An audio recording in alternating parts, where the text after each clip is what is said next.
If I looked up, everyone would look up. This is a potent directional force called psychic lines, and it's in my book, Ellen's Guide to Design Elements, on Amazon. Many shapes have implied directional forces, like this watering can. We can feel it pointing upward, and our eye goes in this direction. In this frame, it looks cramped, but if you leave some room in front for our eye to move, it looks much more airy and pleasant. Psychic lines are mental connections we make between two elements, like a subject looking or pointing. And always have your figures facing into the picture. We tend to follow this man's gaze to the waterfall, then down the waterfall to the reflection, and then back to the man. Look how frozen this waterfall looks in my photo. I tried to soften the edges a little bit and give a little bit of a splash on the bottom to make it appear more active. My grandson here is both pointing and looking toward the distance, adding some depth into the painting, and his shadow balances that pointing.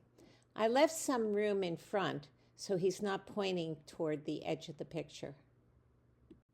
In this picture, I use psychic lines to convey my message where the two geese are looking in opposite directions.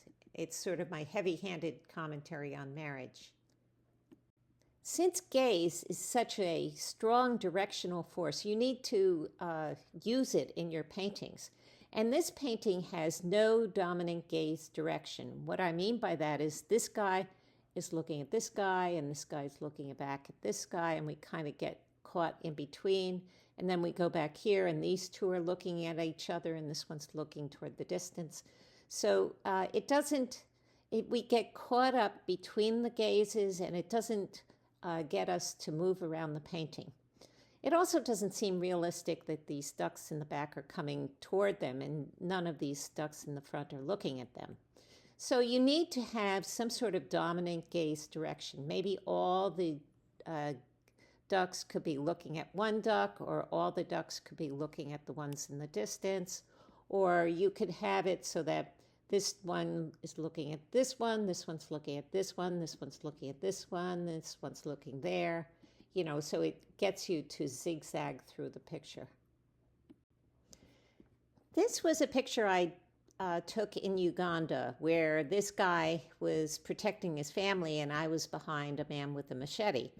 And needless to say, I didn't get out my drawing tools and started drawing him. Instead, I hid behind the man with the machete because bravery is not my strong suit. But when I got home, I drew him like this, with a smile, and he's hugging himself. And don't you want to just pet him? That's the way I wanted him to look. But the reason I put these out here is that generally we don't want the figure to look straight at the viewer. And why not? Well, if it were people, it would look like a family photo where they're not interacting and it's stiff. In this case, it could appear confrontational. And the gaze, you're losing the gaze as a directional force because the gaze is just looking out toward the viewer. And the figure usually isn't doing anything because he's looking. And it results in eye lock, where we're looking at the animal and they're looking back at us, and we may miss the rest of the painting. In this picture by William Blake, the message is ascension. So Christ is floating upward with angels that look like wings, and all the gazes are upward, reinforcing the message. This painting by Raphael gives a different message, and you can determine the message by just plotting the direction of the gazes, the pointing, and the angles of the figures. The top one shows a dominant upward direction, suggesting unity, serenity, and divine power. The lower one is a mess. There's no dominant direction, and it indicates the turmoil and human powerlessness if the people are left on their own. In this drawing by Surratt, we immediately see the value contrasts on the hat. Then we look at the face and follow her gaze down to the book. Her hands are perpendicular to the easel. And in my last video, I talked about how implied lines forming right angles in pictures can be potent directional forces. And the easel blocks our eye from leaving the picture, and instead it points toward her face. So the eye ends up taking a circular course around the picture. If you took away the easel, the picture would be much weaker. In this painting by Gauguin, the message is separation and lack of communication. The boy is looking down, engrossed in his reading. The sculptor is looking in the other direction. The boy forms a diagonal, the man forms a vertical. This background is orange, and this one is blue, direct opposites. And the only connection is this vase that we can see on both sides of the picture. This is a picture I did of some children looking at the sunset. So the dominant gaze direction is toward the distance.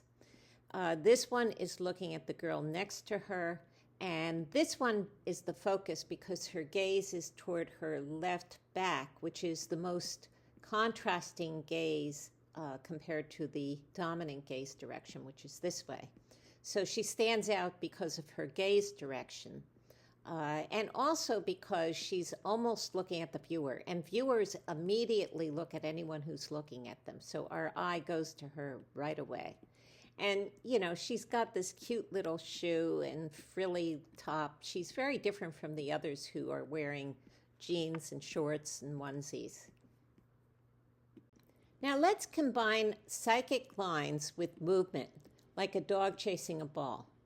So in this first one, it shows a great deal of energy because it looks like the dog is just about to jump and grab the ball, which is the most tense moment right before contact. We actually have no idea which way the ball is going. All we know is which way the dog thinks it's going. And because he's looking up, the ball seems to be rising in the same direction, although that may not actually be the case. Now, since the diagonal of the figure of the dog lines up more or less with the psychic line, it indicates vision and movement are in sync, like the dog is really focused and determined and has the power and confidence to do this. He's got it. In B, the psychic line is less energetic because it's nearly horizontal. Now, since this dog is coming directly toward us, his axis is vertical. We don't see his length. We don't see his back. We don't see any foreshortening the way we do here.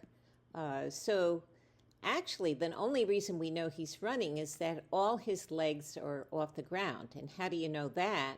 Well, because his feet don't touch their shadows. So this psychic line is diagonal, but the axis of movement is vertical, so they don't align, making this dog look as if he's less focused than the one in A. And the message here in B seems to be, well, I guess that's your best effort, but you're about to fail, which is a very different message from this dog. The dog in C is the least energetic because the ball is lower than the dog, so we assume that the ball is going in this direction. His vertical axis doesn't align with the psychic axis, so it looks like he's less focused or less able to get the ball. And his posture is totally stable since he has at least 2 legs on the ground, so it looks like he's given up. Check out my book on Amazon, Ellen's Guide to Design Elements, and please remember to subscribe.